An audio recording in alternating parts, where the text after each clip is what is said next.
Welcome to Cool But Rude, a TMNT rewatch podcast. Today we're going to be going over Season 2, Episode 5, The Curse of the Evil Eye. Stay tuned.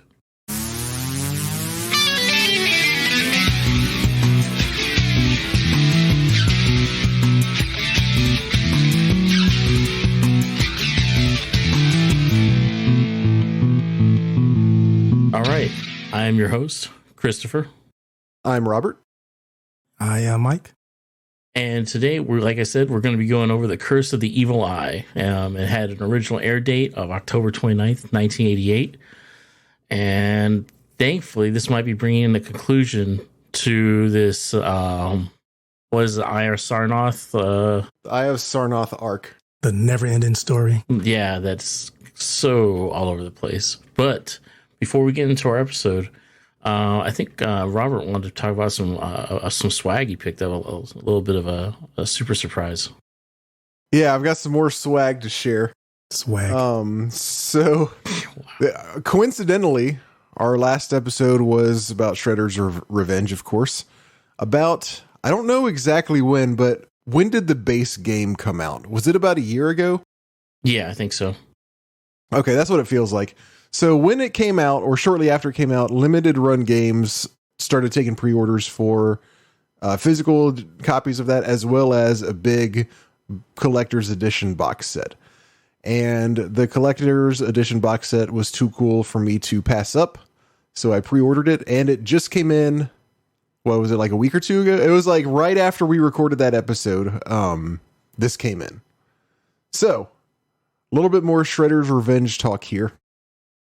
This box set, I was telling you guys, is badass. Like, it has so much cool stuff, and I had, it's been a long time since I ordered it, because that's like kind of their motto. Like, they take all the pre-orders and then they start production on it. So I had forgotten like most of the stuff that was in there, and I just kept on pulling more cool stuff out. I was like, holy crap, this is in here too. Oh shit. So I'm going to go give a quick rundown. Nice. First off, it's got a big box for all the stuff, but it's also got like one of the regular size PC game, like back when PC games used to come in boxes, Yeah. Oh yeah, that was awesome. I have one for StarCraft still. Yeah. I actually have my StarCraft one also. Same. You do too. Nice. Yeah. So it comes with one of those, and it's got a steelbook case in it. Steelbook has I don't actually think it has a CD of the game, but it does have a USB with the game on it. I take it back. I think there is actually. Okay, I'm looking at the picture of all the stuff that I sent you guys, and there is a CD case that's for the soundtrack. I can't remember off the top of my head whether there's also a CD of the game or not, but regardless, there is also a USB with the game, with a copy of the game itself on it. This comes with a few stickers. All of the playable characters that were in the base game, except for Casey Jones, because he was like a unlockable character. So it's got the Turtles plus April plus Splinter. It's got a mouse pad with mousers and pizza on it. That's pretty cool. It's got I need to look through this some more. I haven't looked through this part in particular, but it comes with a strategy guide, which is just funny. Just, it's obviously mostly kind of a nostalgia type thing. Got to have the strategy guide for the game, even though there's really not much strategy to be had in this game. It's a hardback book too, which is pretty awesome. Yeah, I'm looking at that, and it's kind of thick as well. It's pretty thick. Yeah, I really need to go. I don't know why I haven't looked at it yet. I need to go back and check that out. It comes with a pizza coupon for Pizza Hut. Comes with a big poster. Well, not a big poster, but a poster. There's actually two sides to the poster. One side is kind of a little bit more comic-y and artistic. That's the one that I kind of showed you guys here. I know you can't really tell what's going on it. The other side is a lot more like the box art for the game. It comes with a Shredder action figure, which is pretty badass on its own. It comes with a miniature arcade cabinet that when you turn it on, it shows little clips from the game and plays like awesome kind of 80s music. I don't even remember the song that it plays being in the game. I'm sure it's somewhere in there, but that's so cool. It's pretty awesome. It comes with a shadow box like a framed shadow box art thing, which is really awesome. It's basically kind of a scene from the game. It's got, in the foreground, it's got turtles fighting foot soldiers and stuff like that. So all of the limited run games stuff, as far as I've seen, come with a collector's card as well. And this one that I got was a Leonardo collector's card. Oh, nice. It's a really nice looking card. If I was a card collector, I would have been very excited. But even still, I was like, damn, this is a nice looking card.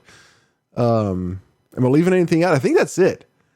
But I was extremely pleased. I thought it was going to be pretty cool, but it was cooler than I was expecting it to be. Nice. So it exceeded expectations, you could say. It did. It exceeded expectations. I was very happy with the purchase. Any wearables, anything like that? No, like bandana or socks or any crazy stuff. Hey, I mean, yeah, sometimes they'll show up in boxes. Yeah. Not unless you want to put one of the stickers on your t-shirt. Nice. I had two questions also about the stuff that you got. One of them was the Shredder action figure. Was that more of like an old school one? Is it like similar to the game? Like which one is it? I'm not looking at the pictures. It's more of an old school one. Is he shirtless? No, he's not shirtless. It's a Playmates action figure. It's not an old school one, but it's like an old school one. Okay. It's kind of the Playmates, Playmates they kind of do like the less expensive action figures. Sure, yeah. Like compared to NECA and Super 7 and that kind of stuff. Yeah, they do the mass produced stuff, yeah. Yeah. So it's one of those. It's a standard Playmates Shredder action figure. Okay. And also the Pizza Hut coupon, is it like a vintage like throwback style, or is it actual coupon like No, it's an actual coupon. Oh, that's awesome. It does look like it has the old school logo on it, though, doesn't it? From the picture that I'm looking at. Do they change their logo? I thought it's always been the same. They changed it a couple times. They've done that. Oh, really? Yeah. Let me see. Maybe I'd have to pull it out. I can't tell from this picture. Okay, yeah, I just pulled up. Actually, I did. Yeah, it does. It looks like maybe it is the old school logo in that case. Nice. That's pretty funny. I didn't notice that. But it's for a free pizza, a free personal pan pizza. Personal pan pizza. Yep, that's the only choice. That's the way to go. Because they used to get those out, right? Back in the day. Is that? They gave out pan pizzas? The personal pan pizzas? Yeah. Yeah, okay. Yeah. Oh, yeah, okay. I'm looking at the Shredder toy, and he's like actually almost identical to how he used to be. He even has his weapon rack. It's just that he does have clothes on now instead of being like half nude. He does have clothes on. But yeah, I mean, that was like an odd choice they did back then. I don't know. Because it's not even like he does that in the cartoon. But yeah, he doesn't do that. Yeah, it is kind of funny because he doesn't do that in the cartoon. Yeah. Showing off them pecs. Yeah, very cool. Even all the Super 7 toys, there's two Super 7 toys of him, and even both of those he doesn't have a shirt on. I would really like a basic Shredder, just exactly how he looks in the cartoon, in the original cartoon Super 7 figure, or just a really good, just anybody make a really good version of that. I could have swore I saw one of those guys doing that, and like in my head I just thought of like some stupid pun because he's like Shredder, and so he's like shredded, and it's just like So yeah, I'm very happy with this. Very cool. Heck yeah, it looks like an awesome haul. Mm-hmm. How much did that run you by chance? Oh gosh, it was about, I don't remember off the top of my head. I want to, if I had to guess, I'd say like $100, maybe $130. Would you say that's a pretty good value? I think so. As a Turtle fan, like if you weren't a Turtle fan, I don't know what business you'd probably have you buying it anyway. Right. Yeah, I don't know how to answer that, but like, especially the shadow box, like that's really cool. Yeah, I like the stickers. I like the action figure. The poster's awesome. Like everything in here is really cool. Yeah, the little arcade machine. Yeah, the little arcade machine. That's dope. Yeah, I've got no complaints. Excellent. Very nice. So, yeah, we want to talk about. Yeah, let's get into this monster of an episode, and Yeah, there's a lot going on this time. Yeah, and we even get like a new character for a second, and it's interesting. So yeah, let's do it. All right. So that being said, my synopsis is going to be a little bit longer than usual. I tried to cut it down where I could, but the people love it. There's just a lot happening. I hope they do love it because they're going to get a lot of it this time. Yeah. All right, here we go. Anybody? This is the Curse of the Evil Eye. The turtles are searching for the third and final fragment of the Eye of Sarnath crystal using the Sarnathometer, yet another locator that Donatello has created. However, once again, Shredder and Baxter Stockman beat them to it, pulling it out of the bottom of a river. They take it back to a decommissioned cruise ship where Shredder puts it together with the other two pieces and affixes it to his helmet, quote, so I can control its awesome abilities through sheer thought. The turtles manage to track down the crystal, but they are outmatched by Shredder equipped with a complete Eye of Sarnath. Shredder uses his new power to materialize a dragon from artwork on a box of Korean takeout food and to turn Leonardo's katanas into ice cream cones. Leonardo and Michelangelo jump on the dragon's back in an attempt to stop it from attacking the city, while Raphael and Donatello stay behind to try to stop Shredder. The latter two catch a break as Shredder loses his footing near the edge of a pool, and Donatello uses their advantage to knock Shredder's helmet off. The dragon disappears, Mike and Leo fall safely into the pool on the ship, and Shredder runs away. Meanwhile, April had been riding in the Channel 6 news van with Vernon and a new crew member, Blodgett, attempting to find a story to report on. They had spotted the dragon before it vanished, which led them to the location of the encounter. While April and Vernon attempt to report on the events, Blodgett accidentally crashes the Channel 6 van into the river and thereafter finds Shredder's helmet on the ground nearby. He takes it home and casually wears it, not realizing its power. Eventually, Blodgett discovers the power of the helmet when he unintentionally causes a limousine and a collection of comic books to materialize in his apartment. Before he can do anything else with it, however, Baxter, using the Sarnathometer, which Donatello dropped during the encounter with Shredder, Baxter shows up, restrains Blodgett, using some bizarre weaponry of his own, and takes back the helmet. He doesn't plan to return it to Shredder, however. Baxter vows to get back at the world that has doubted him and dons the helmet himself, first creating a castle reminiscent of the Taj Mahal to serve as his home and headquarters. The turtles happen to be searching for the helmet nearby when they see the palace appear, and a fight against Stockman ensues. While the turtles are preoccupied fighting monsters that Baxter dreams up, Shredder and Blodgett show up simultaneously, both attempting to take the helmet back again. Baxter attempts to create a third monster using a gold edifice from the palace. Nothing happens, however, and he and the others learn that gold must be the Eye of Sarnath's weakness. Shredder then takes the helmet from him and vows to begin his conquest of Earth.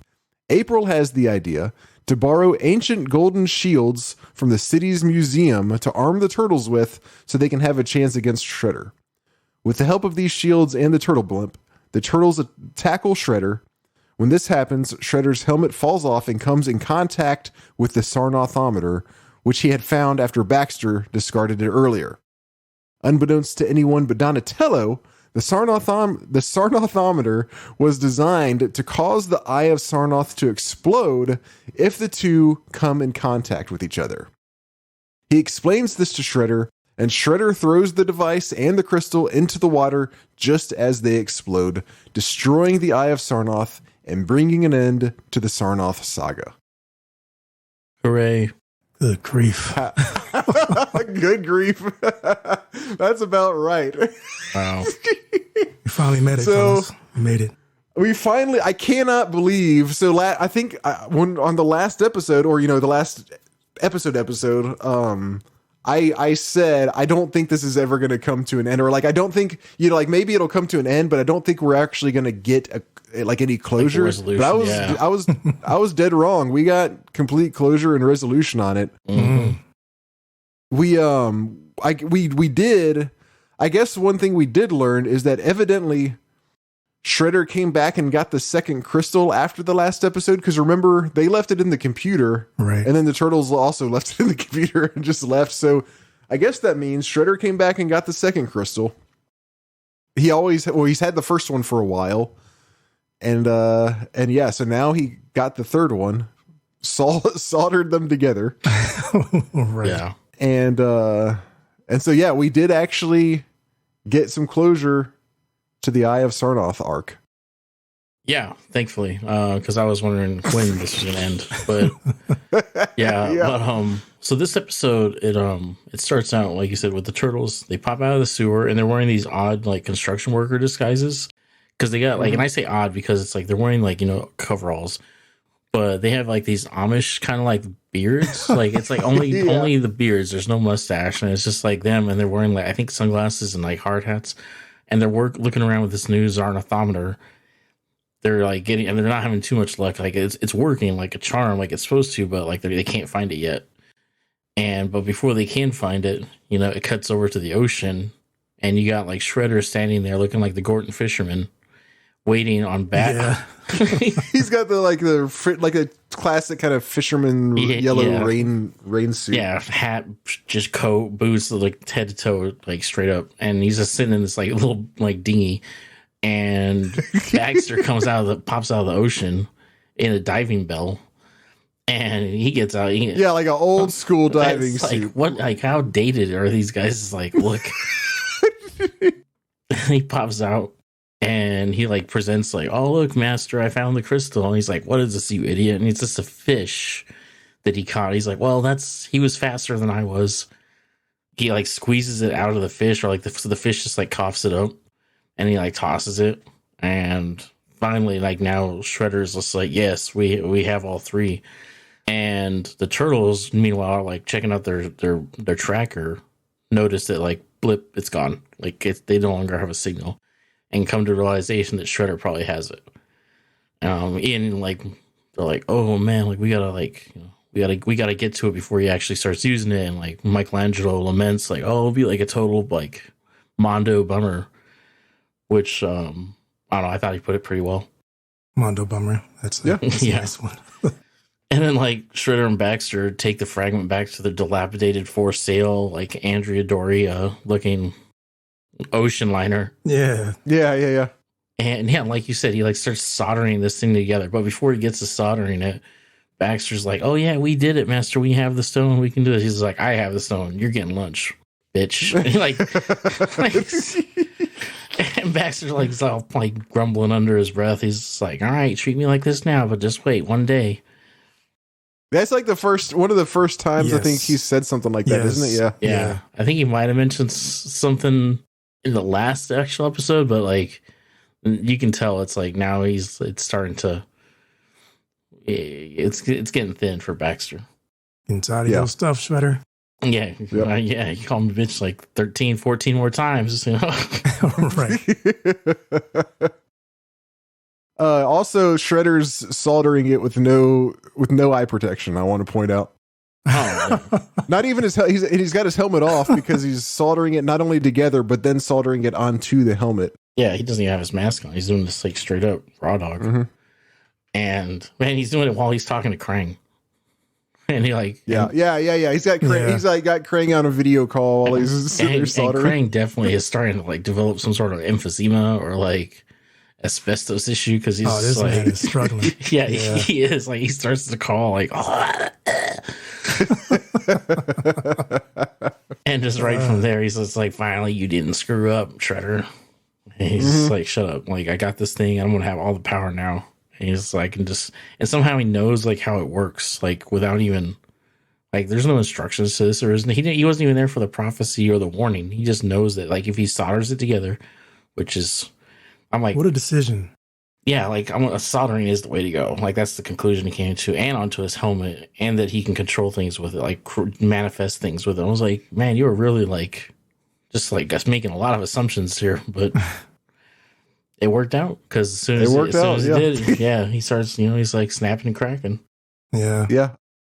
The turtles, though, back on land at the dock, they see Baxter, and because the Sarnathometer, I think, starts like getting wonky and like picking up a new signal, and it's because Baxter. I'm not sure exactly why.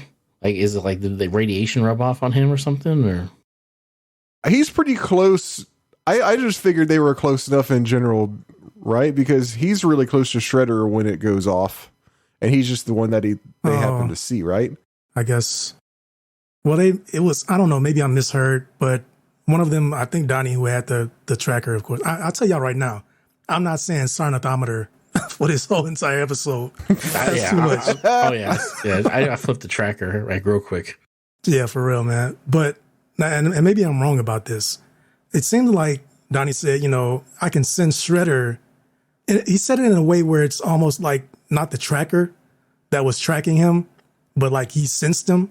And then one of the other turtles says, well, that's because Baxter's like right there getting Chinese food or something, as if it was more of an intuition thing. But I kind of feel that I'm wrong about that.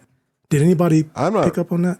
No? Not really sure. I was thinking that the tracker was actually picking up on some sort of residual energy from Baxter. Stuff. That makes more sense. Which it does, but it doesn't, because it's like there's no indication of any of this. Like, I do love how whenever any of the like main characters or villains or whatever have to find something, they just I made a locator for that. Here it is. Oh yeah, like, so far no problem whatsoever. Like Donatello's done it 100 times. Krang did it for the Eye of Sarnath. Remember when Shredder couldn't find it? Krang's like, all right, hold on. It's at the carnival. Baxter's done it a couple times now. Like, it's just the biggest story cop out. Like if Splinter did it just by being their sensei. Oh yeah, he apparently has powers.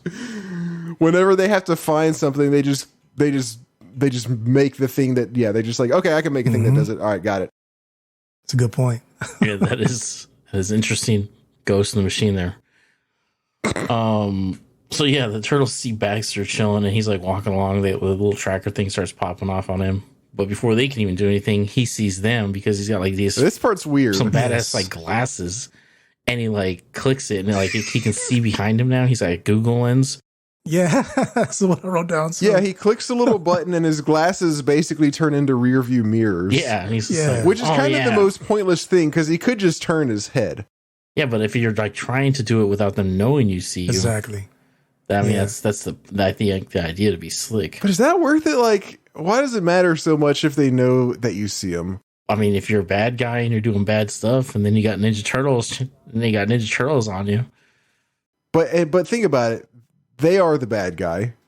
That's what happens here. And he sees them and immediately turns around after seeing them. Anyways, it's not like he like saw them and then like snuck around. He's turned it on, saw them, and then just turned around and confronted them. I don't know. Yeah, I mean, I feel what you're saying, but I remember in those old spy kits, like when we were kids, they had glasses like this that had the little mirror on the edge of it. Oh, and did they? Yeah. Oh, sure. And like Chris, you were saying, like it's like, if you're trying to be stealthy or,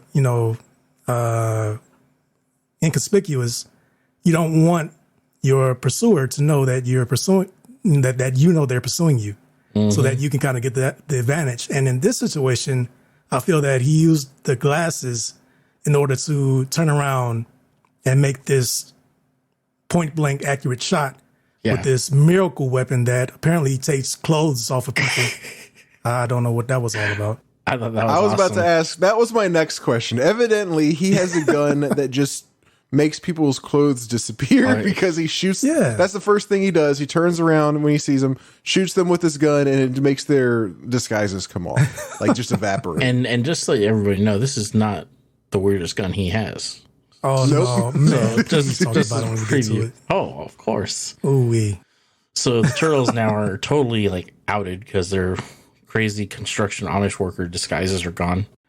And for some reason, there's like these two idiots, actual construction workers on the dock. And they're like, oh, those are those turtles. There's probably a reward. We should get them. And they decide to engage. And the turtles are like totally all about it. They're like, all right, yeah, let's do this. I forget what Leo says, but they about to start like throwing down with these guys. And to me, it was like the most like video game looking like move or attack that it like happens is the construction worker just like kicks a barrel toward them. And he's like, it just looks like so like the that is a video game thing, isn't it? Like roll a barrel at somebody. Yeah, exactly. And then Mike's like all super confident. He's like, I got this. And he's like, oh, cowabunga. And he like rolls away. Which I thought was pretty cool. But then they like make short work of these guys and they're idiots. And then it's quickly followed by an amazing pun by Raphael because Donatello sets him up. He's just like, oh man, he's like, man, I wonder if there's a reward for those guys. He's like, yeah, we could have gotten a net profit because they had wrapped him up in a net.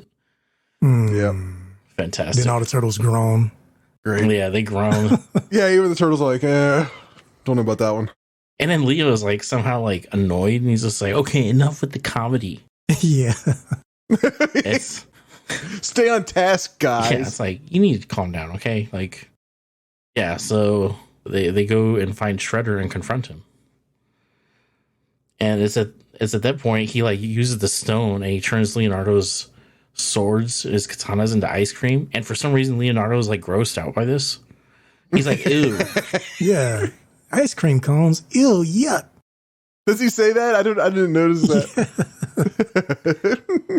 That's weird. I'm like, bro, you eat this on your effing pizza. Like, what are you talking about? Exactly. Maybe that's why it wasn't on a pizza, so it's gross to him. Right? I was like, it'd be like eating a plain onion.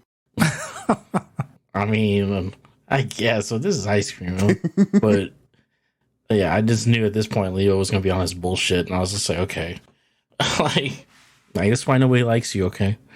But I like Leo. Yeah.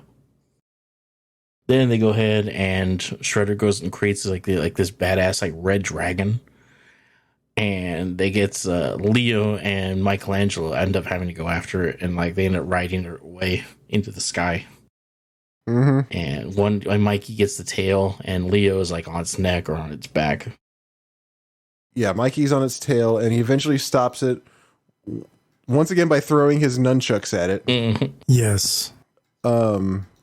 Just like the car in the last episode, but this time it wraps around the dragon's mouth, so he can't like breathe, can't continue breathing fire. That's a bad turtle with them nunchucks, man. Yeah, Leo is like, even like, oh, we gotta stop this thing from setting the whole city on fire. He's like, oh, I got it, dude, and he like throws his nunchucks and like wraps them around his mouth. I'm like, okay, like, cool. Yeah. And then he's like, get up here, Michelangelo, and help me.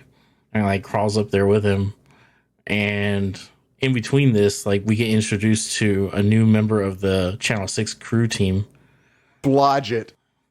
I couldn't figure out this dude's name. I was like, what is it Blodgett? Like, yeah, they didn't give him I wasn't sure about that. It's Blodgett. His name is Blodgett. Great. I was like, but I was kind of the same. I was like, did I hear this right?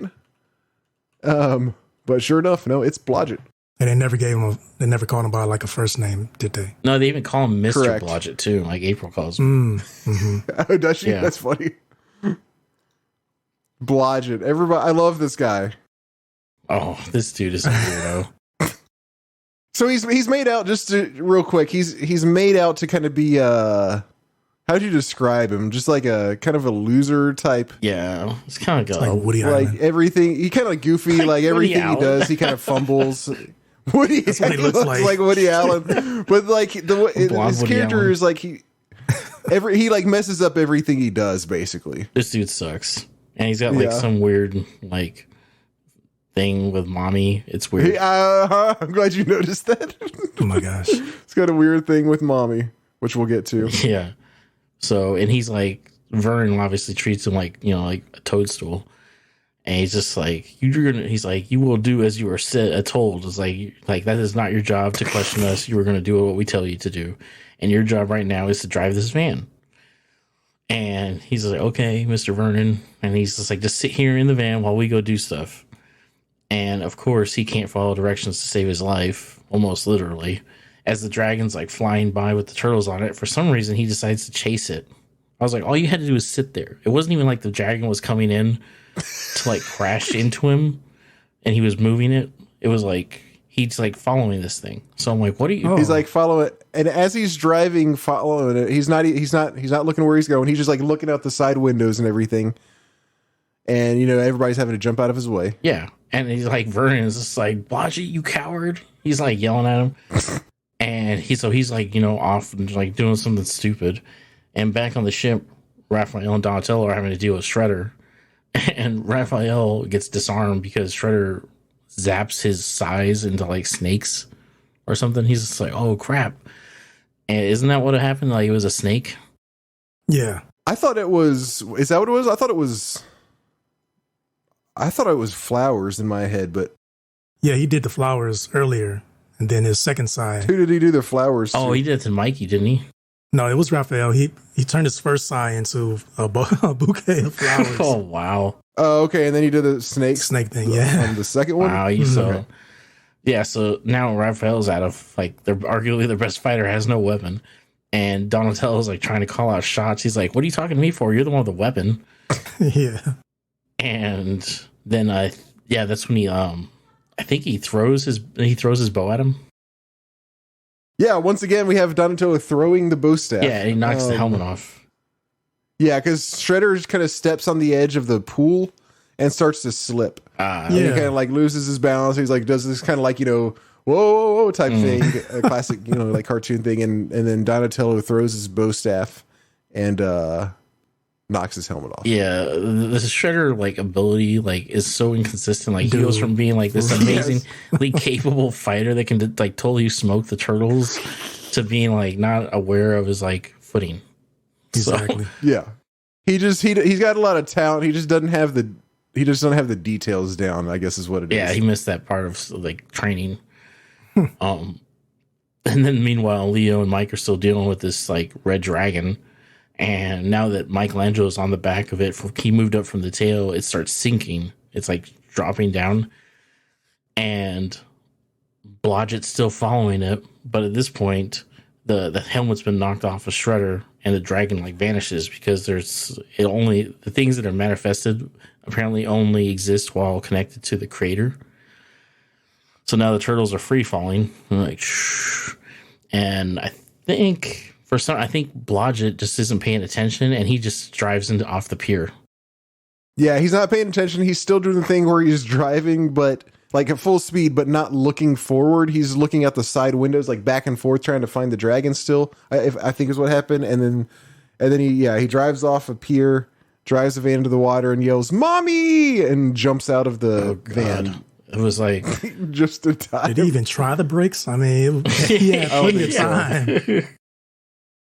He did not. I don't think he tried the brakes. He jumped out, and then he found the helmet nearby because it just happened to be where it got. That's where it got knocked off when Donatello knocked it off.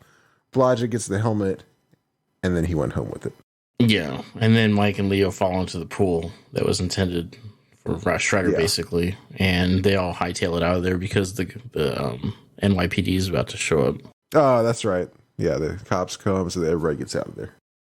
This man has lost 4 jobs this year. Yeah, Blodgett, 4th job this year. Yeah, Blodgett proceeds to get fired by Mr. Vernon. He's just like, "Oh, I'm sorry, Mr. Vernon." He's like, "Oh, you're really going to be sorry now." Oh boy, somehow this always happens. I guess he has driven the news van into the lake more than once. Classic Blodgett. Classic Blodgett. Classic, wow. How does he have a toy? Do we know if he has an action figure? Can we get somebody to look at that? Oh, man. Because I hope You're not. tempting me now. Him and Mortimer. This is going to be hard to turn down if he does. No. Yeah. No, I don't think he does. I'm not seeing anything. Wow. NECA, Big 7, Super 7, NECA, you guys out there listening in? Yeah, listen. We need to send them an angry letter. Yeah, we got missed opportunity here, guys. All right, real quick, side step here. What accessories would the Blodgett toy? Does it come with the Eye of Sarnath helmet? I mean, I think it has to, right? It definitely has to come with the helmet. It's like the only thing he's got. Well, he's got Mortimer, so it's going to come with Mortimer. The cat? Yeah, is that a cat? Okay. And then probably his book on tape. Oh, yeah. Oh, sure. Yeah. Okay, that's good. That's a good one. And his vehicle will be that thing that isn't really a limo. He called it a limo, but the limo that's like a Lincoln convertible. Like, yeah. There you go. Okay. So yeah. All right, we got that. Copyright. We got that figured out. So yeah, very nice. Boom. Yeah. Done. To production. So he's at home, just chilling out, wearing the helmet, which he doesn't know it does anything. He's just wearing it because he likes it. That's all he got now. So weird. He's just chilling out in his apartment, sitting on his couch, wearing this goofy ass looking helmet, and he's got so his cat, like, he's talking about, how this is his 4th job he's lost this year, and like, how bad luck he has. His cat basically gives him a book to read. His cat like knocks an audio book at him. It's a book on tape of what's the title of it? I'm sure one of you guys has I think it's like How to Fix Your Terrible Life or something. How to Fix Your Messed Up Life. Messed up life. Yeah. I have a copy myself. Mm-hmm. How's that working out, Mike? It did not work. Okay. He's because he's on the eye of Sarnath. That's why. Yes. Yeah, that was the first chapter in the book is to have that. Obtain the eye of Sarnath, right? The second chapter is to put headphones on the outside of your helmet when you're listening to an audiobook. Oh my gosh, I missed that. I missed that. Wow. Amazing. So the book starts, it's like this calming female voice, like this is like a typical self-help book, like you are amazing, like most generic, like it's like a rip-off self-help book. It's like all it is like just use the power of your mind and anything you think will come true. Will and the universe will provide. And so he tries that because that's what his audiobook's telling him to do, and it actually works. He imagines having his own personal limo, and it creates a quote-unquote limo, which, as we established, was just a Corvette. There was no driver. I mean, he wasn't like all the way in the back. There's no roof. No roof, like maybe only 2 doors even. Did it even have 4 doors? Hoopty. It was 4 doors? Okay. Hoopty. Just like appears right there under him in his apartment. Yeah, his couch turned into it. Right. His couch turned into it. That's right. And does he, help me remember, does he think, he doesn't realize it's the Eye of Sarnath. Like he thinks like, oh wow, this book really worked, right? Not yet. He doesn't. Yeah, he hasn't put it together yet. Okay, that's right. He doesn't, because he says the thing like, oh, I was going to return this book, but I guess not. This guy. And then he says something about a comic book collection and like a million comics appear beneath him. Because he's like talking about like, where is he going to put his like fabulous like collection once it's completed? And all of a sudden it swaps with the car. And what does he yell out when that happens? Mommy. Or did he say it again? I didn't realize. Yeah. Once again he yells out, "Mommy!" It's so like, I don't know why it's so unnerving, but it is because like it happens again. Like he gets dropped out of the car, and then all these comic books pile up, and like he falls off the top of this pile, I think. And he sells it. He screams it on his way down. He's like, "Mommy!" It's so weird. It's really weird thing to do, Blodgett. Yeah. So we before he gets the comic book collection, we got a few scenes that we got to go back to. Actually, first of all, going way back, I'm sorry to do this, but I wanted to ask you all a question. Mm-hmm. When Krang was on the communicator with Shredder while he was wielding the helmet, he says that he mentions that the thing has a single limitation. Why didn't the conversation carry on and Krang actually explain what the limitation was? He does. It's just another insult. It says like the limitation is, or I don't even remember if it's I don't know if he meant it as an insult, but he says the limitation is you don't know what it does yet or something like that. Like that's all he says. Oh, okay. I totally missed that. What a jerk. Wow. Yeah. It's like, really? He's like, you don't know what you don't know, idiot. Like, gosh. Yeah. So that's why. Okay. Good old Krang. Just taking shots however he can. Yeah. Man. Shots fired. Okay. Yeah. So before he gets the comic books, we have a couple more scenes with Shredder and Baxter. Donnie realizes also, before all of that he lost the tracker. They get we need to find out where the turtles are getting their disguises, because they have these pizza delivery guy disguises. I think this part's right after. Is it? No. Okay. Well, no. It's Mike's right, because it actually Blodgett figures out the car thing, and then it cuts to the Splinter. The turtles are back hanging with Splinter, and he gives him like some weak ass advice. He's like, now that he has lost the stone, he will double his efforts or something. It's just like, yeah, no shit, bro. Thanks Thank you, Splitter. Yeah, so Leonardo's probably like, thank you, Master. I never would have thought of that. Captain Obvious here. Okay, go ahead. Sorry, I got my timeline messed up a little bit. So yeah, they cut from the limo to these ridiculous pizza disguises, and they all have identical ones, and they're always able to get 4 of the identical disguise. So that's great. Wholesale place or something. Yeah, even come with pizza. Yeah, the props. Mikey was trying to eat one. Yeah. Leo's got to be the party people. Yeah, exactly. See, that's Leo, man. Yeah. And then we go back to the ship with Baxter and Shredder. And this is where Shredder is real pissed off. And Baxter's trying to tell him he's made something that can, go ahead and track the stuff. And Shredder's like, I said, silence, you blithering fool. And this is where Baxter started to basically say, all right, man, he leaves and he goes off on his own at this point. Mm-hmm. So Baxter has had it with Shredder, always dumping on him and everything. So we have Baxter outside roaming the streets. He's pissed. And then we go back to Blodgett's house where he does the comic book thing, and then he tries to turn his wristwatch into gold. And that's when he realizes it doesn't work on gold. Well, I don't think he realizes that yet. He just is like, oh, it didn't work. And it's not until he tries it again later that he's like, oh, I see. Okay.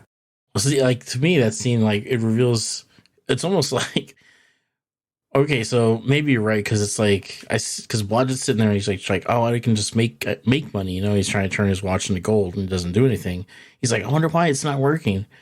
And then out of nowhere, it's like, because you're an idiot. And it's like Baxter crawling through his window. This man came in with that. Yeah, exactly. I was like, wow. I was like, that's such a great intro line. Just like, because you suck. Everybody is so abusive in the Ninja Turtles universe. Yeah, it's true. It's so, everybody's hard. And so to me, that like led me to believe that Baxter knows what he already knows, that the eye doesn't work on gold. That made okay. I just think okay. I could see that. Reality, that may be he true. Could just be calling him stupid, and that's why he can't get it to work. That's what I thought. Yeah, that's what I thought. I thought he was just like, because you're an idiot. You guys now, I'm like, maybe it's just him being thinking this guy's an idiot.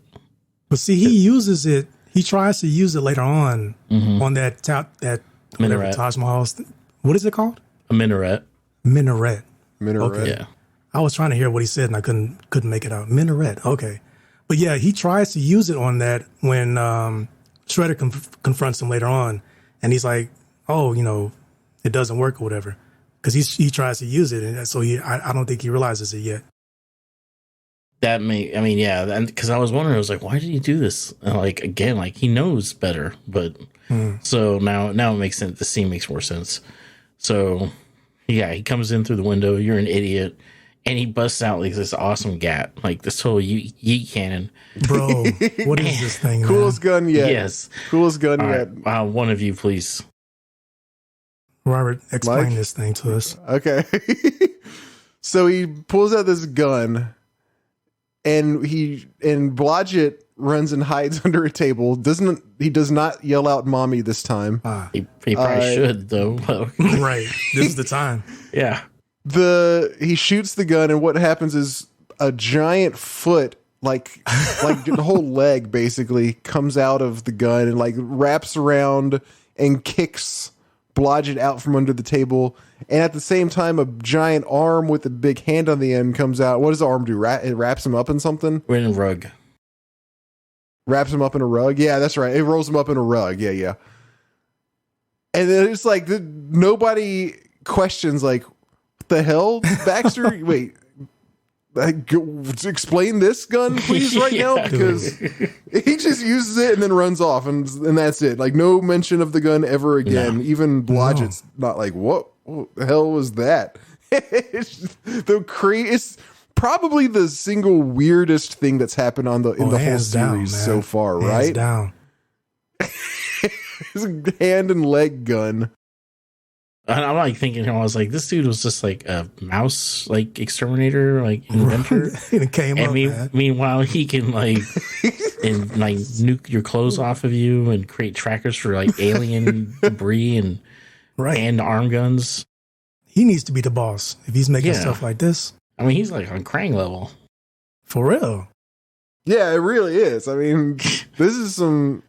He doesn't need the Eye of Sarnath. He just creates a gun to make whatever he wants. I mean, this guy like puts Donnie to shame. Like so far, yeah. He has made a gun that when you pull the trigger, out of the barrel comes an elongated Stretch Armstrong hand and foot. He took the time to program cufflinks on the hand and Argyle socks on the foot. This is a bad man. And he's taking orders from Shredder. This is a bad man.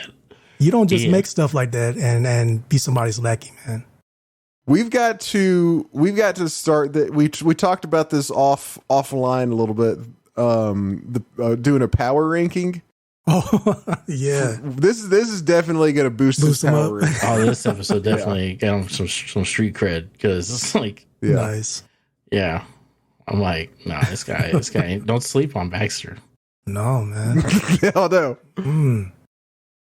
So he goes ahead, he jacks Blodgett, and then he crawls back out the window and he ditches his tracker because he's like, I don't need this crap anymore because now he's got the helmet with the eye. And then he proceeds to like go and do his own thing. And now I think at this point he goes just as the tracker and he's like, I need to create myself a place worthy of like myself. He's like the Taj Mahal. And he like imagines and creates a Taj Mahal like on the corner. And he guys posts up there. Mm-hmm. Yep. And at this point, I think Blodgett's trying to bust out of his rug restraint, which is also wrapped up in rope. I'm gonna put a picture in the chat here, and we can upload this. Oh, I've got one for later too. I'm glad you said that. I just want to point out because in this scene they are searching for the crystals. Okay, I know what you're talking about. I know what you're talking about. Okay, everybody out there listening, this is at 12 minutes and 50 seconds. This is the classic. I don't even know if it's classic. What would you call this? This is like the typical kids show. Yeah. I'm looking for stuff animation. And it's all four of them on the ground in their own respective places. And Raphael, this man is just lost with his hand on his head, looking around.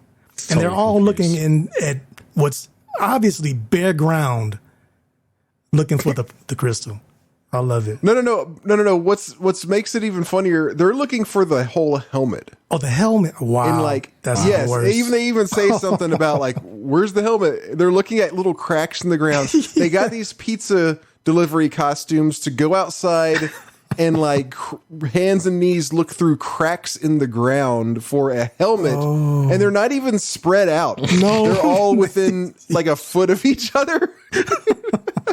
Like examining these like tiny, like, you know, just like looking at the tiny little cracks in the ground. Once again, like you said, once on like hands and knees, like nose to the ground, like looking for Shredder's helmet. Yes.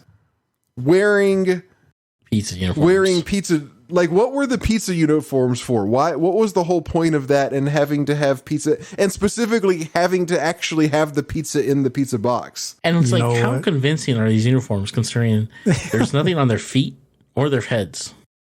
This is true, right? This green turtle feet. Yeah.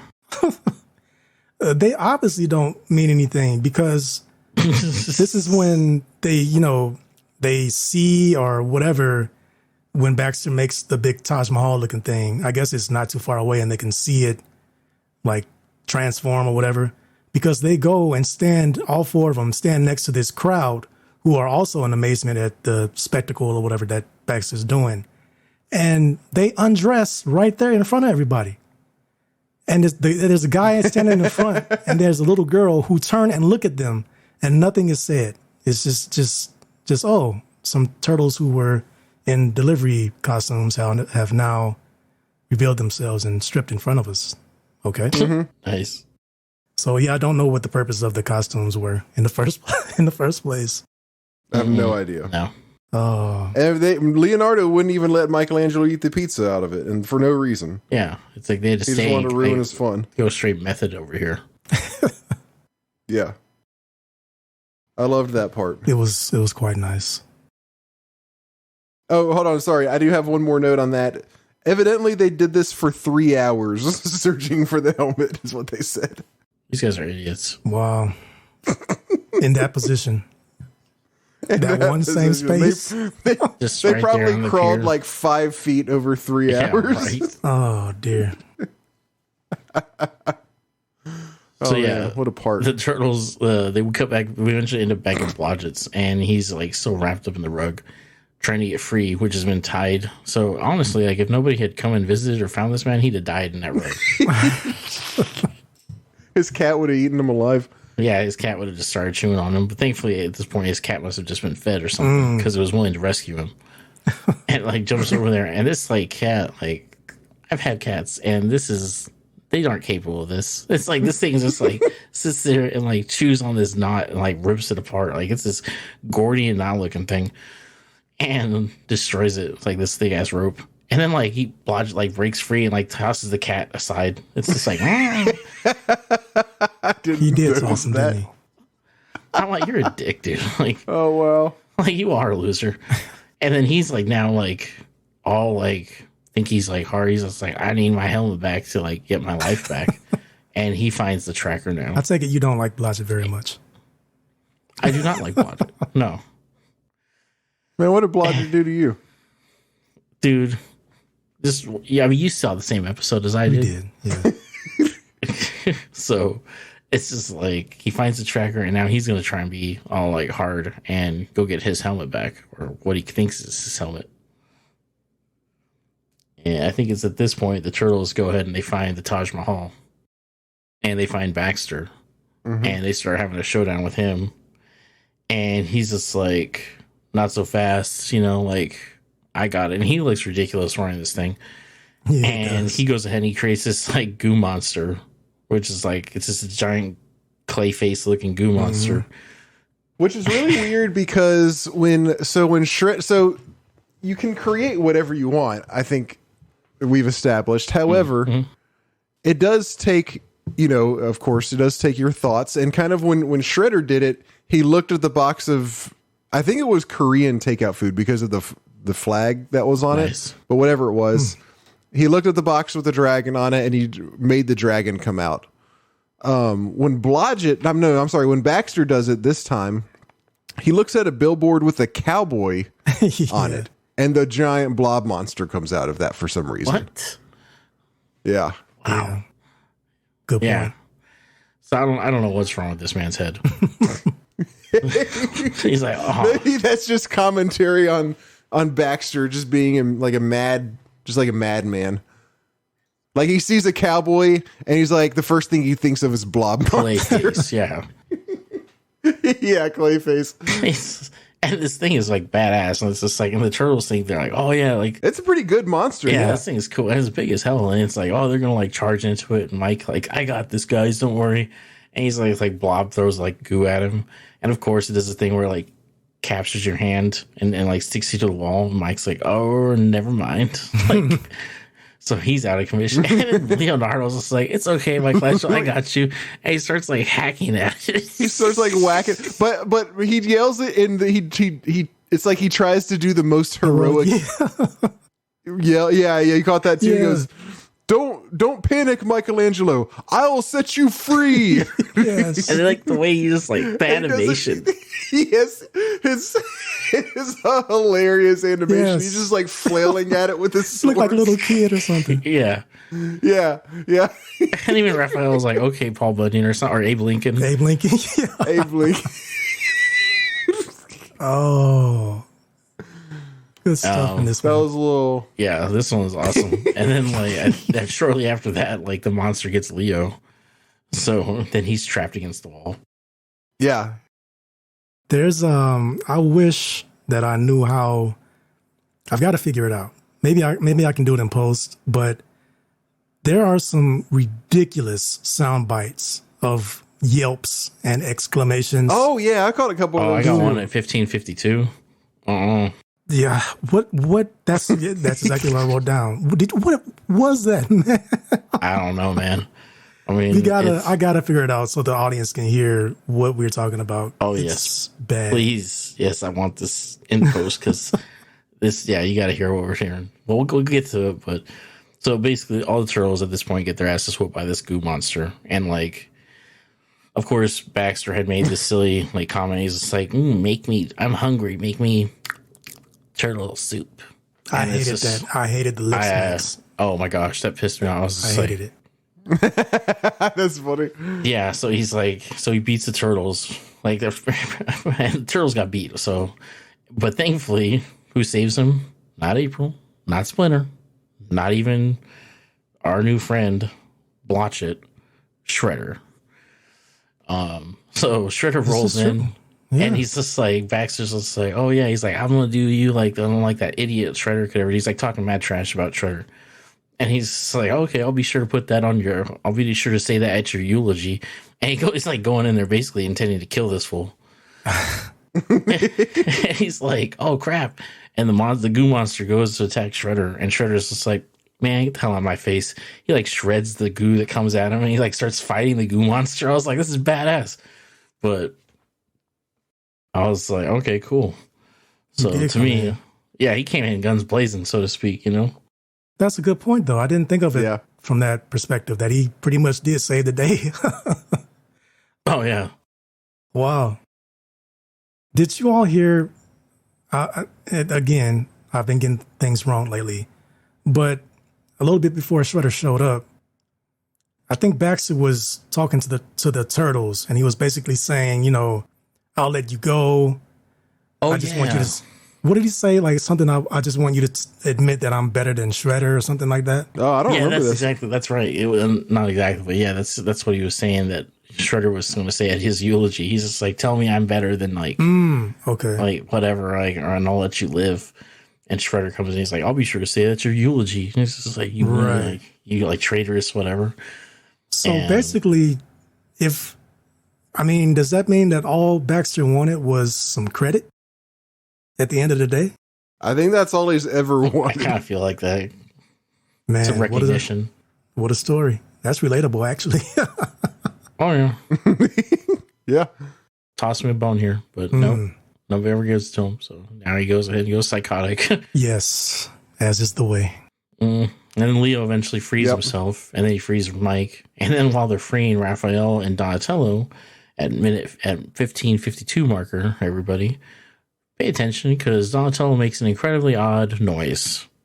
It is very weird. Ridiculous. It's hopefully, Mike, you can get this in there, because it's hard to describe.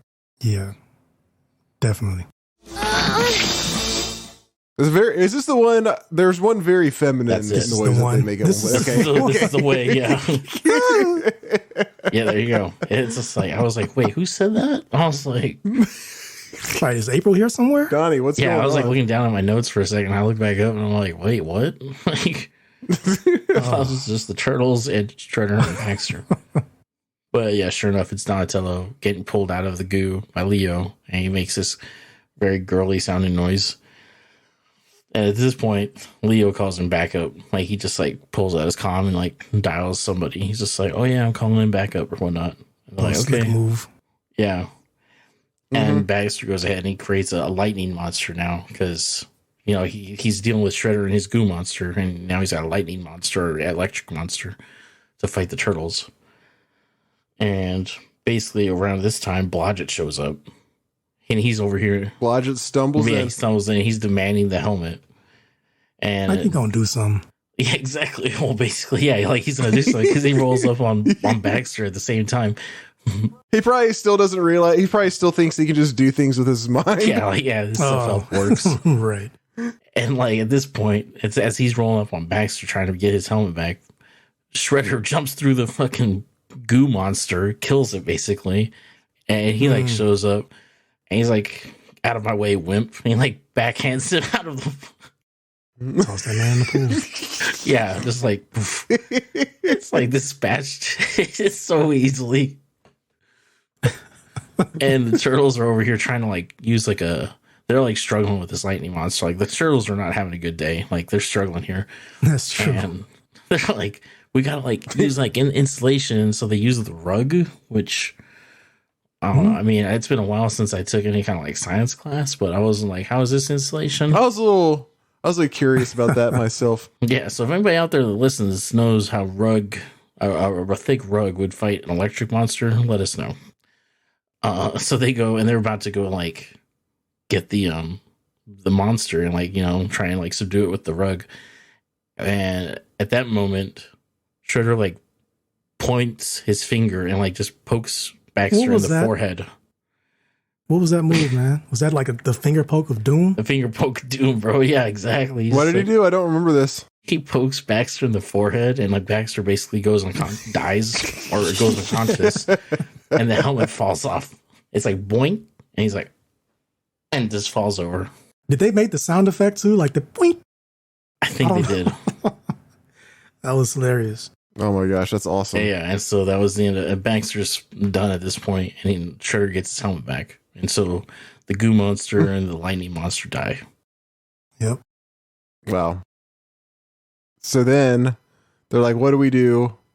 Oh, April. I'm sorry. Did I skip something? No, you didn't. I did.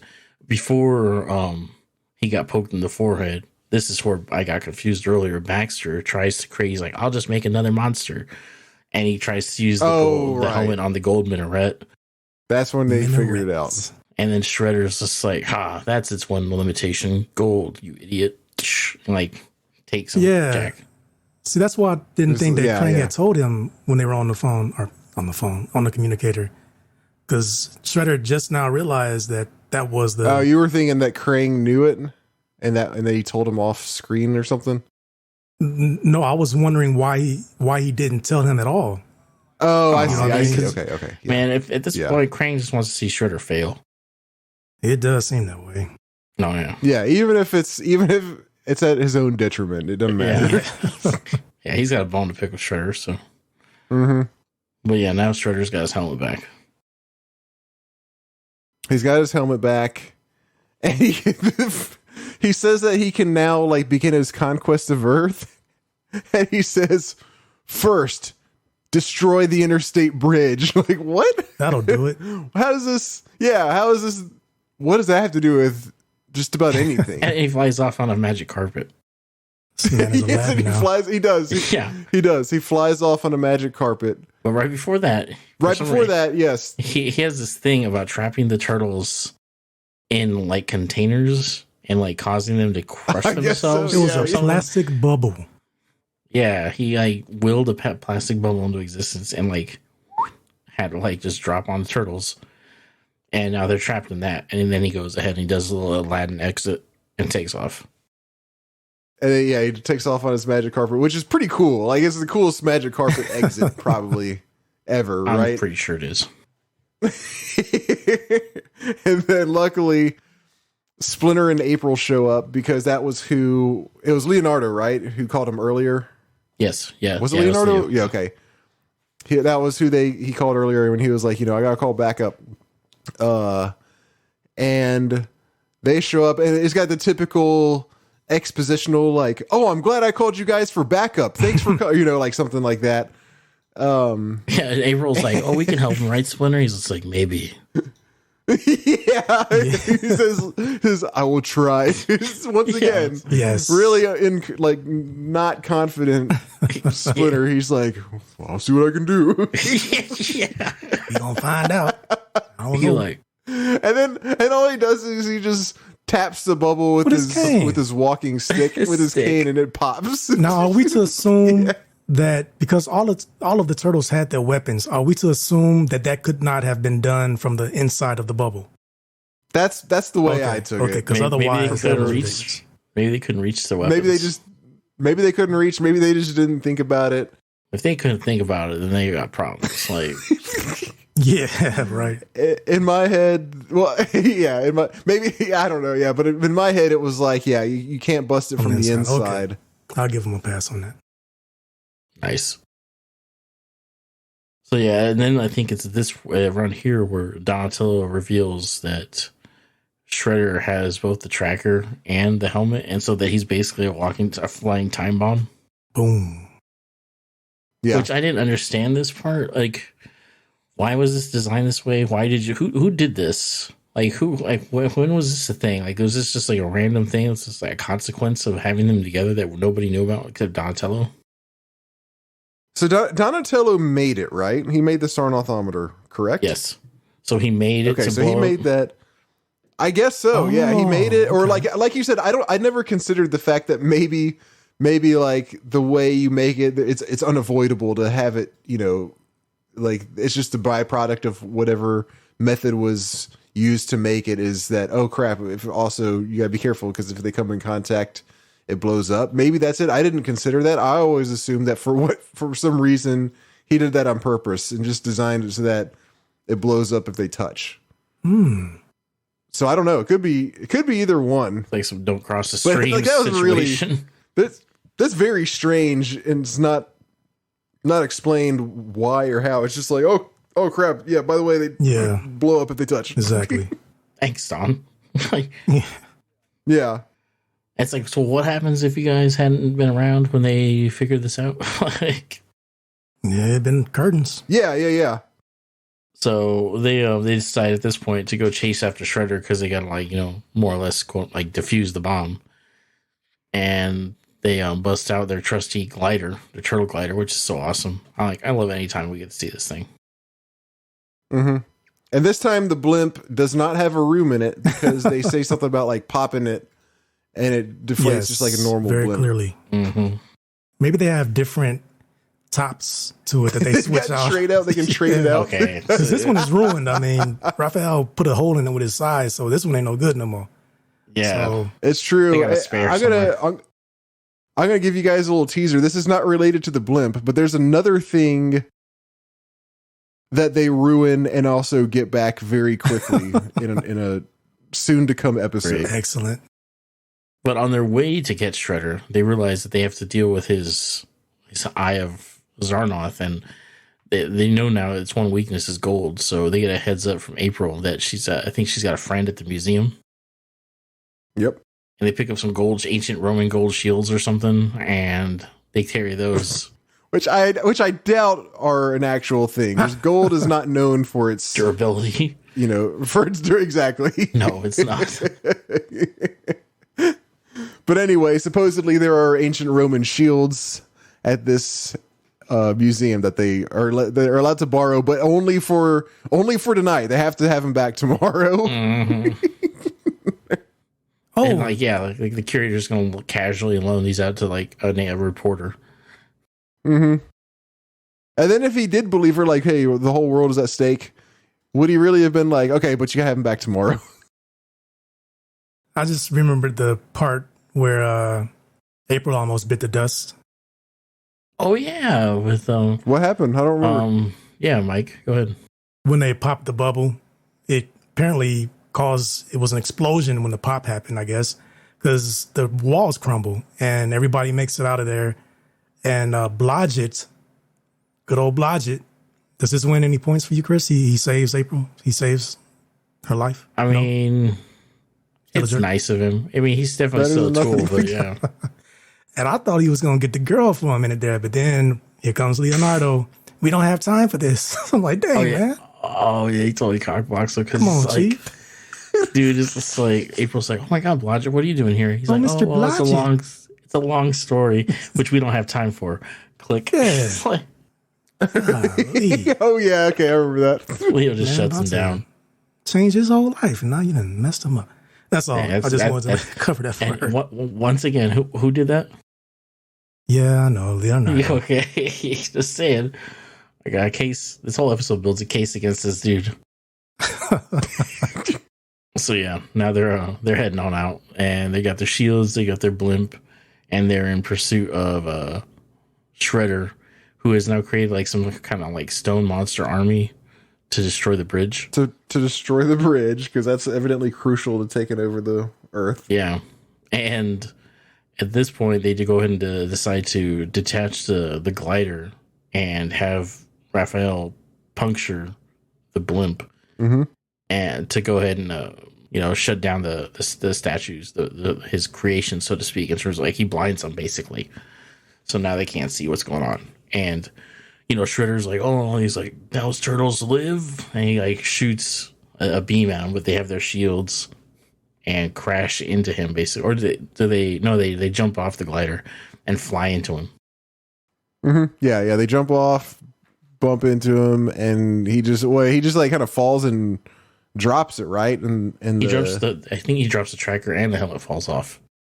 Yeah, that's right. And then they come into contact with each other, and Donatello's like, that's when he's like, hey, that's about to explode. And like Shredder just believes him. Like he just takes his word for it. Like he could have yeah. like what? Like yeah. Okay, that's a good point. I was a little surprised by that too. Like Shredder's like, oh really? He just heaves him into the water. Yeah. They actually kind of saved. They saved his life. And theirs, and the city probably. Yeah. Yeah, and then blows up. That's pretty much. That's the end of the saga. We get a little scene with them back. Okay.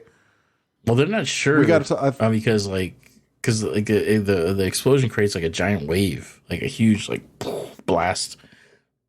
And they're like, hold on, like Leo's like, oh, like hold on, guys, like it's incoming. And Raphael's like, don't you remember we're turtles? Like, oh yeah. Oh yeah, he asked if everybody's okay because after the water splashes over him, he's like, "Is everybody okay?" Like typical Leo thing. And Raphael says, "Yeah, you forget that we grew up in the water." Yeah, we grew up in this stuff. And then he's like, "Where's Shredder? Like, maybe he didn't make it." Like, it's like this kind of like mystery, like this thing, like is at the end of Shredder.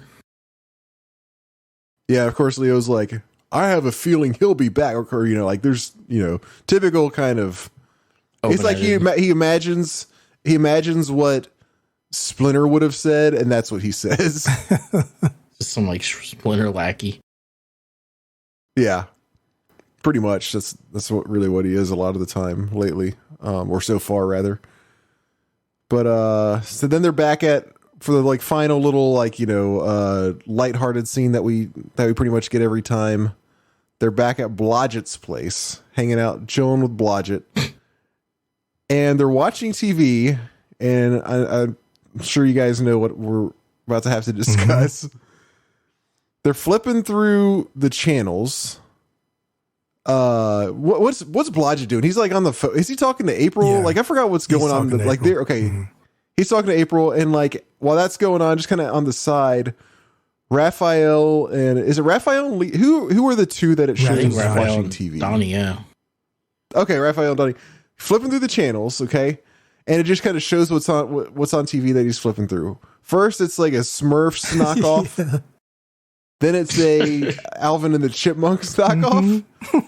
Then epic Ninja Turtles like fighting in the army. Basically, is what it is. So cool. What is this? What is this? What is going on right now? It's a cartoon. I guess it's a cartoon. I don't even know if it's supposed to be a cartoon or not, but I assume it's supposed to be a cartoon. And it's got one turtle that looks exactly like a Ninja Turtle, like running with army stuff. And then it cuts to another one, exactly looks like a Ninja Turtle, just like firing a machine gun. And they're like, "Oh yeah, let's watch this." Yeah, like he kind of like nudges Donnie and points, and they sit there watch it, and they're like. So is this so? I guess we are supposed to believe that now there are,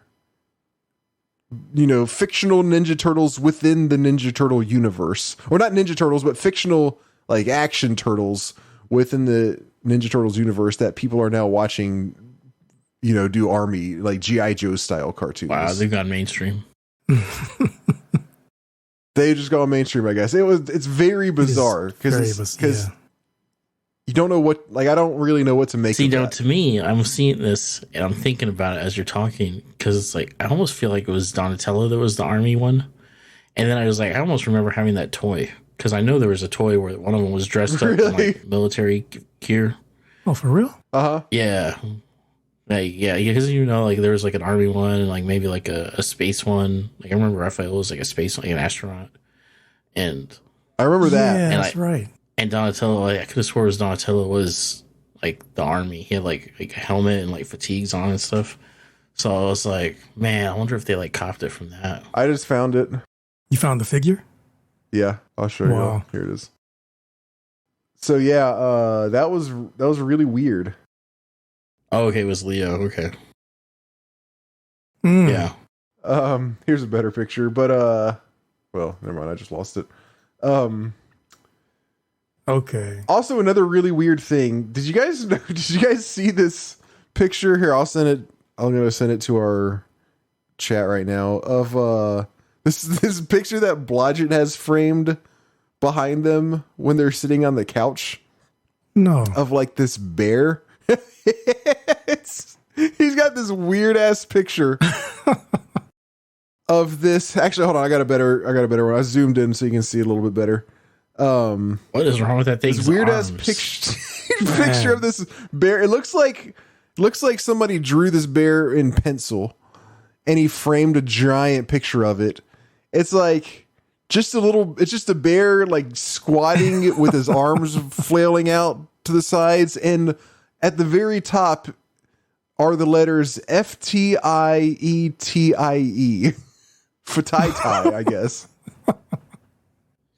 What is this? And it looks like he's got a bunch of diplomas or something framed next to it or something like that. But I was like, why does he have this little cartoon / pencil drawing of like a little cartoon bear framed? It's a giant picture. It is framed huge. above his couch. I mean, this whole scene's bizarre because it's like, yeah, you got that weird bear thing, and then like Donnie and Raphael are reading like very similar books, and April and Blodgett are just sitting there watching TV like they're being like held hostage.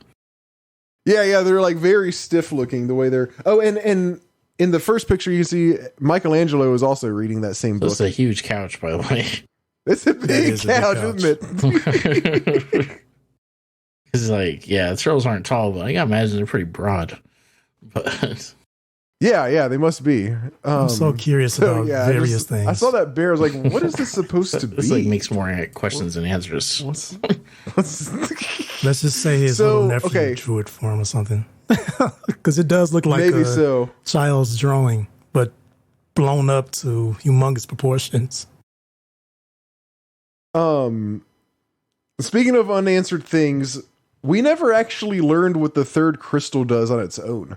We now know what happens when they all come together, but we never found out we never got the third one just in action by itself like we did the other two. Really? Yeah. Wow. I mean, did you see it do anything? No. No, it wasn't revealed. Wow. Also, I would like to point out, maybe you guys caught on to this too, but when we had the very first Eye of Sarnath episode, the alien crashes and it's like, you gotta find the 3 crystals. Christopher said that it was like Abin Sur from Green Lantern, which is the original Green Lantern alien that crashes to Earth and dies, and he gives the Green Lantern ring to Hal Jordan. Correct. In this episode, it's almost like that was planned that way, because the complete Eye of Sarnath is basically a Green Lantern ring, sort of. You just imagine something and you create it. Now, it's not connected to the eye at all times, but it's still the same concept. And weakness is gold. Yeah, and the original Green Lantern, Silver Era, was weakness is green. It was yellow. Oh, wow. Yeah. So I wonder, I mean, there's a lot of similarities here. It's starting to get into not just a coincidence territory for me. Do you guys have any thoughts on that? I can definitely, it crossed my mind when I was watching. I was like, didn't I say something? And I was like, as I was watching this, I was like, wow, they just copped Green Lantern. I mean, we know, as we'll see soon, they're not afraid of just taking ideas from other things. That's I don't know. It's looking suspect to me. Yeah, nice catch. I don't know if I would have thought of that if you hadn't said the Abin Sur thing, because at the time I was like, oh yeah, that really is kind of what it's like. That's neat. But now it's very much it's getting real clear. Yeah. So we got Green Lantern, Maximum Overdrive. What else? Oh wow, yeah. Well, you know what happens to Baxter Stockman? Yeah. Oh yeah. You know that reference. Yep. That's just in a couple episodes from now, isn't it? What's the next episode? The next episode is actually the Case of the Killer Pizzas. Case of the Killer Pizzas, and I think is the next one after that. Yes. The big Baxter Stockman one. Yeah, because I was looking at the thumbnails on Paramount Plus. Okay. Oh snap! Okay. Yeah. And I think we're going to be very happy with this next episode. I got lost and thought we were doing that episode today, and I watched like the first 1 minute of it, and we'll be happy in the first minute. I'll just put it that way. Of which one? The Killer Pizzas? Yes. Excellent. Okay. So yeah, like actually back to the episode, the Blodgett is like saying like, oh, he's like, I'm so happy, like I'm gonna treat everybody to like a dinner at the nice, most expensive restaurant I know. And for some reason, like even before his little bubble gets popped, the turtles look pissed off. Yes, thank you. Yeah. Yeah, they look angry. They're supposed to look angry, as you see in a second after we get this next realization, but like they look angry from the start of him saying this. Like they're like annoyed that he's like just being ungrateful asses. Yeah, right. Yeah. Could it be that because he did turn the TV off? And I'm thinking maybe that's why it was. You think that's it? Okay, these some petty ass turtles. Well, I think you watching the game, somebody just up and turn the TV off so they can talk. I'd be pissed. That's a good point. I'm going to go with that. I like that interpretation. All right. I mean, that's reasonable.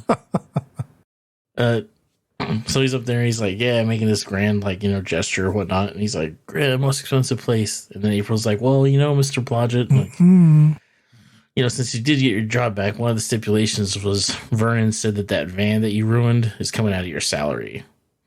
He's like, wah, wah. So he's like, he's like, well, in that case, is pizza okay with everybody? And they're like, yeah, pizza cowabunga. Yeah, they're all good with that, of course. Of course, yeah. And thankfully, we don't have any new additions to our I was about to say pizzality, but yeah. I was wondering if they were going to say it. They didn't, man.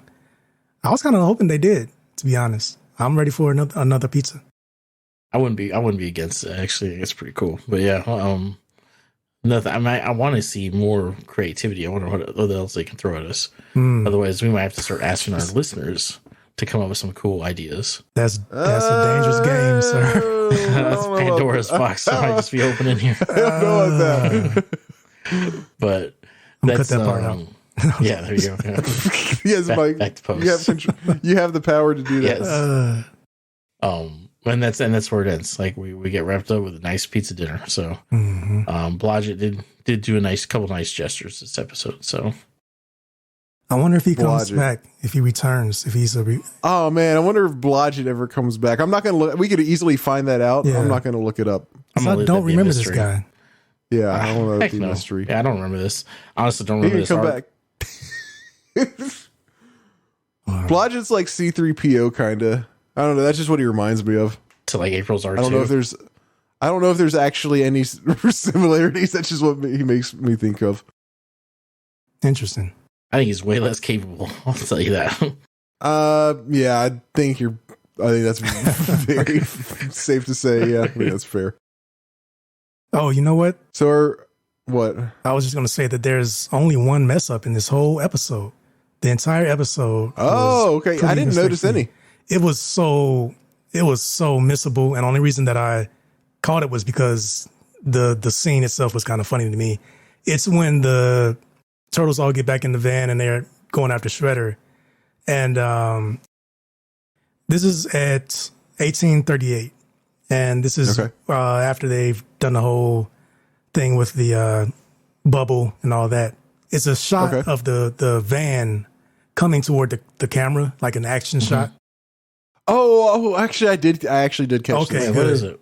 So at that point, you see that they clearly have Donatello driving the van, and their faces are all, they drew them so goofily. I don't know what that. It's a very rough shot. It's rough like is the word. It's like they Yeah, it's very roughly drawn. And it's like not even 2 seconds. It's like a 1 second shot of the van zooming up to the camera. I popped it in there in the chat. So you look at their faces. Like I forgot how bad it was. Yeah. But anyway, you clearly see Donna's driving. It's really funny seeing it like just freeze frame. Right. It's like, yeah, that's weird. And then it's just the small thing. And the next thing you see that it's Leonardo driving. So that's the only mess up that the entire episode had. Proud of him. They did good. They're getting better. Yeah. They had to pull it together for the finale. Yeah. Yeah, for real. So, kick off the ratings. I think it's time. For this one, I'm gonna give it a 7. I mean, I'm, and that's I think partly just because I'm glad it's over. Wow, really? So you didn't like it too much? 7 on top, like with that being added to from just being over with. I think just inclusion, yeah, just like I think I was just like burned out on the arc, so I was just like, whatever. Yeah. But I think as overall, I mean, really, honestly, overall as an episode, it probably is a little bit better than that. It's actually a really good one. It's probably an 8. It's just yeah. I mean, there's definitely moments, and as much as I don't like Blodgett, he does add like an element to it that is appreciated. Mm-hmm. Like I like that, and especially like some of the lines that Baxter had, like talking. He's like, "Because you're an idiot," and like all this stuff. It's just like, all right, like some of this stuff's pretty good. So yeah, it's an 8. I'm gonna also go with an 8. For pretty much the same reasons. Like Blodgett, I thought was pretty funny. There's some really bizarre stuff that happens that's just kind of fun to watch. Shredder like riding off on his magic carpet like we talked about was awesome. There's some stupid stuff, but all the stupid stuff is pretty fun. I don't really have, I mean, yeah, there were some, like, my only complaints are the stupid things, but the funness of the stupid things was enough to, like, override. To balance them out. So yeah, 8, solid 8 for me. Nice. Actually, real quick, I did also appreciate Shredder being a badass in this one. I thought he would definitely, he proved that during the monster fight. Mm-hmm. Yeah, he did good. Except for when he's almost looking cool. But. Exactly. Yeah. Whoa. Consistency. He's not consistent. No, he's not. That seemed like it was the longest whoa and the longest wobble. Like they lingered on that shot for some reason, it seemed like. Oh, really? I don't know. I would have been awesome to like see like the voice actor doing that live. Oh, yeah. Yeah. And James Avery. I bet he had a lot of fun, man. How could you not have fun? He must have, yeah. Mm-hmm.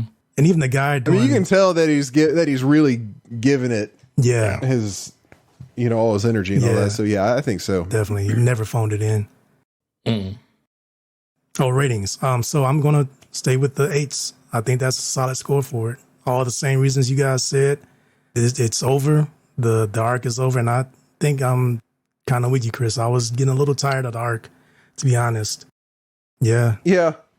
I want like the typical bad guys to come back. Like I'm tired of this stupid crystal stuff. Exactly. The anticipation of that is kind of good to see what comes next. Unfortunately, I saw again the thumbnails on Paramount kind of ruined some of the future things for me, but this is all good.